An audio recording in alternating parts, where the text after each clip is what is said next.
and welcome to my channel. My name is Autumn Embers and today I am building a witch's cottage. So when I first started off with building this cottage, I have absolutely no idea how I wanted this to look. I had no idea in mind, I had no plan, I had no research, because when I go about building something in The Sims 4 for a video, I would normally go and do a bit of research on Pinterest and find some pictures that I like, that inspire me, that give me some ideas, and then I go off into The Sims 4 and start building with an idea or a plan in mind. With this build, none of that happened. I just knew that one, I wanted to build something, and two, I wanted to build a witch's cottage or witch's cabin, a place or a home for a witch to live, and that was it. And I didn't have any other clue apart from that. I just knew that I wanted to challenge myself into making sure that I was making a home that stayed and remained on this 30 by 20 lot. I told myself, no matter what this build is going to look like, no matter how many times I'm going to delete it and restart again, it's going to stay and remain on this lot, because I always tell myself, or I always promise to myself, okay, I'm going to build a small home, it's going to be on a small lot, and then somehow, out the blue, I'm making something absolutely massive and I have to move it to a bigger lot, like a 30 by 30, which is my go-to lot. It is like my baby bear porridge lot. It's not too big, it's not too small, it's just right. But for this one, it's like, no, I am sticking to the promise that I made to myself. It is staying on this lot in Glimmerbrook. And I was building this at one point where I wanted to go back to it. And I was like, whoa, hang on. Where did I put it? Where did I put this build? Where did it go? And then I was like, oh, wait, hang on. It's in Glimmerbrook, isn't it? Duh. Mainly because despite it being such a beautiful world, I keep forgetting about it. I keep forgetting it's there. It's a thing that I own and I have in my game. I need to build in it. And I thought it would be a perfect place to build a witch's cottage or cabin or some type of home. So as I was building this, I got to a point where it's like, oh, okay, this looks kind of good for someone who didn't really plan anything. Oh, okay. Right, let's put the landscaping down, because I know even if I'm building a home that I'm not too sure on, always put some sort of landscaping down, because that can always elevate or bring your build together. So I was like, okay, let's put some landscaping down and see how this thing goes. So I was like, okay, I really would love to have a terrain edited or manipulated path coming from this witch's cottage. So it's like, oh, okay, let's just go from the front door straight out and have a nice curve. I was like, okay, it doesn't fit in. Oh, hang on, wait, what? It doesn't fit in? What?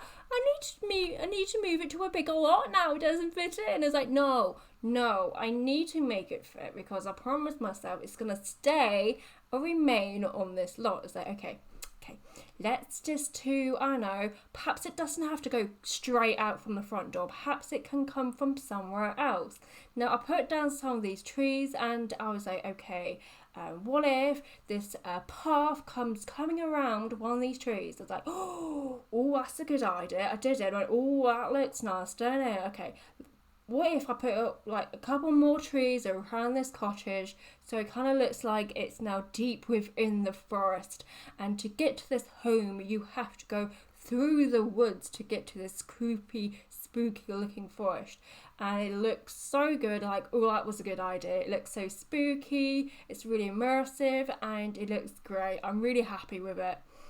So yeah, I'm really happy with it. I actually stayed on a 30 by 20 lot in Glimmerbrook. So yeah, really happy. So as I said in my autumn manor build, I really wanted to do like build stuff that I'm not used to building, or use items in the catalogue that I wouldn't normally gravitate towards or if I do gravitate towards them, use them in a different way.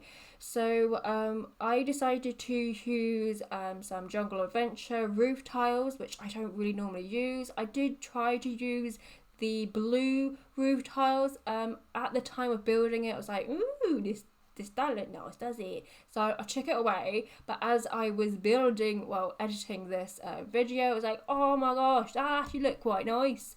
So next time when I do like a fantasy like fairy tale cottage, I will try and use the blue because that'll look quite good.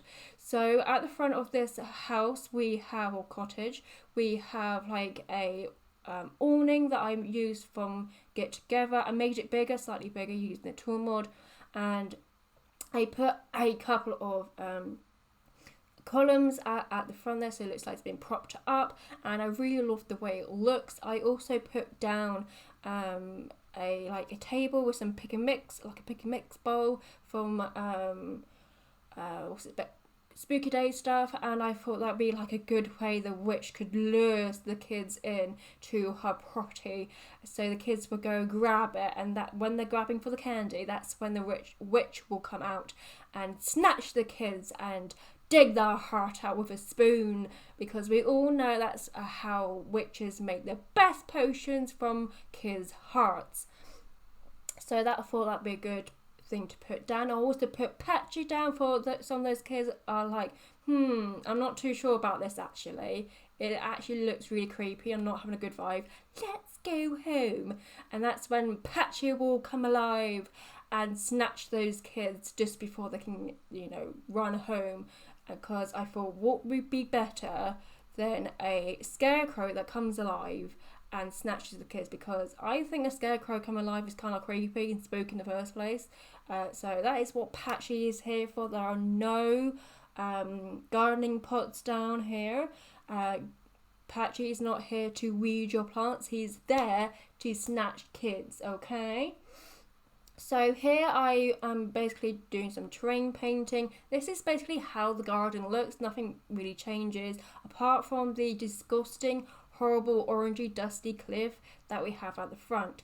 So I would normally cover the cliff edge with rocks, but like I said, I'm going to do something different. So I was like, okay, plants then. But most plants on cliff edges don't really sit well against cliff edges. They kind of float and they look kind of stupid. So I was like, okay, I have to cover it with plants, but I have to find a good plant combination that would work. And I found a good plant combination. I think I used stuff from Outdoor Retreat, Base Game, and something else. I don't know, I found a good plant combination that worked, that covered up this disgusting, orangey, dusty looking cliff edge here that we have. And for the longest time I had no idea how I was going to do it, because like I said, most plants, they float. And so I was like, okay, debug plants, okay. But the problem with debug plants, absolutely love them, I'm always using them, but the problem is they don't give off any environmentalness to it. And we have this thing where our Sims will get annoyed or down because their environment isn't good enough. And so that means when we use debug items like plants, for example, and they don't have any environmental adding or features to them, they don't give off a good vibe. Even though it may look really, really good, the Sims are not feeling it because they don't have any environmentalness to them. So that's annoying. How many times I've done a garden and oh, this looks so nice, and then my Sim goes, ooh, it's really bad decorating surroundings. Like, excuse me, do you see this garden you're in? It looks great. It's because they don't have any environmental stuff to them. So, I think most of the plants I've used is from the catalogue. So, I'm inside finally. So, inside, I wanted to do something a little bit different. So, for this fireplace, I kind of created a fire surround of my own, just to make it a little bit different looking, a little bit more witchy. And so, I decided to use a Realm of Magic archway. I just sunk that down into the ground using the tool mod, and there is a lot of stuff around this fireplace to create this fire surround. Good news though, all of that doesn't set the place alight. I did have an unfortunate accident actually during the play testing of this cottage, because as I went back into the game just to play test the cottage, just to make sure everything works, because there is a lot of things in this cottage. I do go to town on the clutter of this place. I just popped back into the game just to make sure everything works, and I get a notification as soon as I log back into the game. I get a notification. The first thing that pops up, it says fire. Oh no, fire! So I clicked on the little fire image that we get, and so it takes me to the fire. And for the longest time, I could not see any fire. So it's like, well, where's the fire? There's no fire. The game is lying to me. And the fire then suddenly appears. It took a long time for it to appear for me to visually see it. And by that time, all my stuff that I put like lots of hard work into is just burning in front of my eyes, because my sim cannot move around the furniture that I had placed in the living room because it was way too close to the fire. What's it called? The fireplace was way too close, and so I just had to sit there and just watch it just burn up into flames. And then I'm like, okay, I'm getting out of it. I'm logging out. I'm starting the game again, because this is just sad. So with that in mind, I did move the furniture, because it was the furniture that I put in the living room, like the sofa, the rocking chair, the coffee table, that they were all way too close. It had nothing to do with the fire surround that I've got going on here. It had nothing to do with that. It was just the furniture. So I do make this place a little bit bigger at the front. I made it one tile bigger because I was also having a lot of problems play testing this. So the first thing that really confused me was that my sim, she could not walk around the back of the sofa because of the coffee table was facing the front door and not the fireplace. I was like, what is happening here? I don't understand. The coffee table is nowhere near you. You're in the kitchen at the moment. What is happening? So I just had a little fiddle around with the coffee table. I first just twisted it around so it's facing the fireplace. Guess what? That's what was the problem. It's like, seriously, that was your problem? You couldn't walk past the sofa because the coffee table, which is in front of the sofa, was facing the wrong way. Okay, bit weird and strange. And then there was the rocking chair. I really loved the rocking chair in here. I thought it really suited the place, and I really liked it. I didn't want to get rid of it. She couldn't walk past the rocking chair. Understandable, it goes back and forth. So I was like, okay, that's fine. And then once I figured out how to get the rocking chair working and make sure she can walk past it, she couldn't go up the stairs because there is a little chest that I put in front of it. Your Sims can use the chest, I think, because it has like an inventory to it. So I do put a chest and I put it in front of the staircase. The chest itself was not clipping the staircase. It was the green square around it that was clipping the staircase. It's like, what? Seriously? The green square is clipping through it? Okay. But it all works. It all clicked in once I pulled the house forward by one. Loved the layering of these rugs.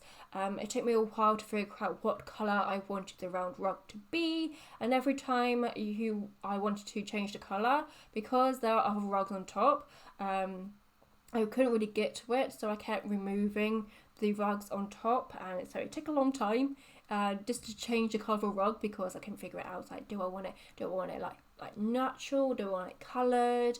Because at the moment I hadn't quite figured out the wallpaper. I do put the wallpaper towards the end of the build. I do that sometimes just because I know how I want the furniture to look, but I don't know how I want the walls to look. So I just do the furniture first, and then I figure out the walls later on. So yeah, I really love this living room area. We've got all your bits and pieces to it.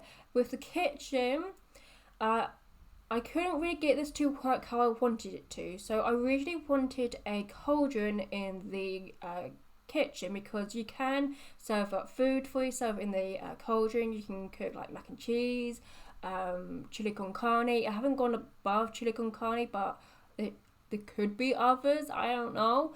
But you can cook meals for yourself via the cauldron. So I was like, okay, that makes sense to put a cauldron in the kitchen, but that wasn't really working out. So I was like, okay, let's just go for like a normal kitchen. And I thought that would also fit into, perhaps, you know, the witch, she can't, you know, steal kids every single day.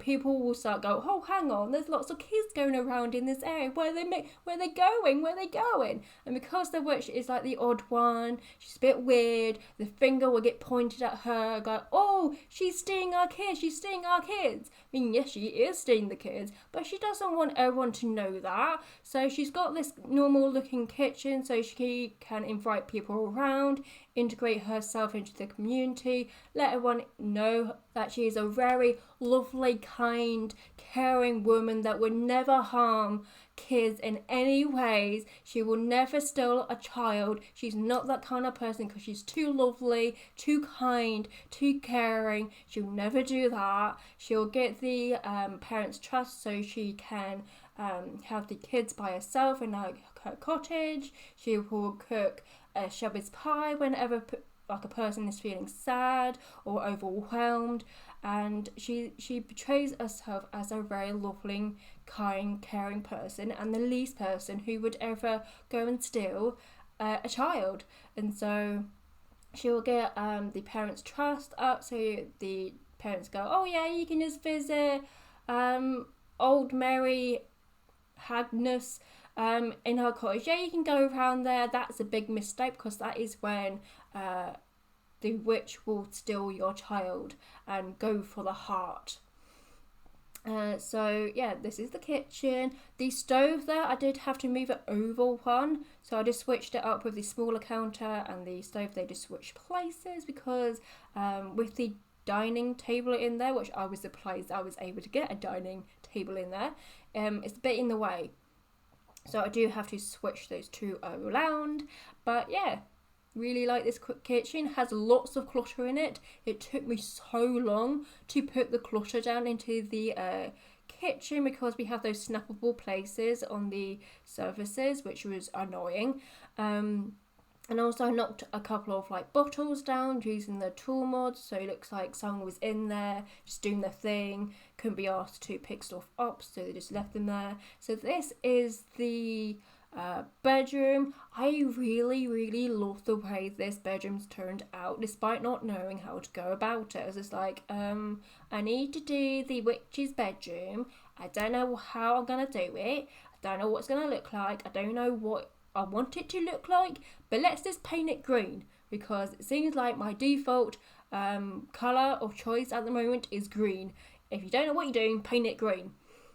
So I did try to go with this green theme, and I didn't like it. I didn't like the wallpaper I picked out. I could see how I've decorated it like in the past, and I didn't want to do that again. So I was like, okay, let's use the paranormal stuff wallpaper, because then that reminded me, oh hang on, did I really wanted to use lots of the paranormal stuff pack, because I thought that style of furniture really suited like a witchy home, and I was like, oh yeah, didn't I? But hang on, I haven't used it. I haven't used it downstairs, I haven't used it in the kitchen. It's like, oh okay, let's use it in this room, shall we? So I used a lot of paranormal stuff in the bedroom. I also squeezed a few more paranormal stuff in the kitchen. I used the shelf from paranormal stuff back in the kitchen. I also used the coffee table, because I haven't used the coffee table yet, despite it being really pretty. But I used the coffee table because at this moment in time in the build, I have no coffee table in the living room. So I put that down. And yeah, I really love this bedroom. I put down some holiday fairy lights, which is from the free pack, and I put them around the windows, and it creates a really whimsical, witchy look, and I love it. This here is a little window seat, so I've done this window seat before in my harbour factory in the dining room, and it's completely not functional for The Sims. It's just there to look at and look great. And this is made by using the Country Kitchen kit shelves and placing the City Living ottomans and just scale them down. And I put down some cushions that I've used from the what's it called, Spa Day pack. So when they did the refresh, I saw this and I went, oh, people will be using that as cushions, and that's what I decided to do. I used the base game chairs just to create more cushions, and it was okay if it stuck out on the other side of the wall because there is a roof, which means it will just stick out and the roof will cover it. It was brilliant. So the pictures that I've used in this cottage are from the gallery and the Build a Bike mode catalogue. The artist that I've used from the gallery is Sims Sensational 2. I've used their work before in my other builds, and they do really good like creepy, spooky, scary looking artwork, which are like great for like spooky Halloween builds. So this is the turret in which the spellcasters or cauldron room that is in. I was really surprised that I could actually fit a cauldron into this space because cauldrons are quite large. This space is quite tiny. I was like, okay, it works. I do keep my tester sim around just to make sure that it's still working, and I love this room. One, it's functional, it all works. Two, it is decorated in a like spellcastery cauldron way. And three, it looks great. I think it looks brilliant. It's all decorated, it all works, it's cluttered up, it looks like a spellcaster's cauldron room, and I'm so happy with it. I cannot believe I've actually managed to make it all work with all the stuff around it, and my sim can still actually use it. That is absolutely brilliant. Again, it would be wonderful if we had a button where we could toggle like the snapping function on and off, so we can freely place our items with ease without it snapping to its place on the surface. Because that was a right pain in the butt, because I was putting lots of stuff down. It was made even more difficult because how small this room is. All the walls were getting in the way. The camera kept bouncing up and down. So don't worry, I don't show you all that because it was annoying me, and I thought if it was annoying me, it will probably annoy you. So I got rid of them, and yeah, so this is basically the cottage. I really love the way it turned out. I love the bedroom. Not my bedroom, I'm not a witch. But the bedroom that I've done it, I really love it. That is like my favourite place in this witch's cottage. But this is where I'm gonna leave you. So thank you for watching. You see that thing there, I just pulled out the vampire thing. That is where I'm getting the heart thing from, because it has a picture of a human heart. The picture that I got from the gallery, that has like a picture of a human heart. So I'm not complete weirdo. That didn't come from my brain. It came from The Sims. I just join the two dots together. Okay, so thank you for watching. Please like and subscribe, and I will hopefully see you on the next one, which could be a church, like a Gothic church. I just love churches. I'm not religious, I just love the architecture of them. So thank you and goodbye.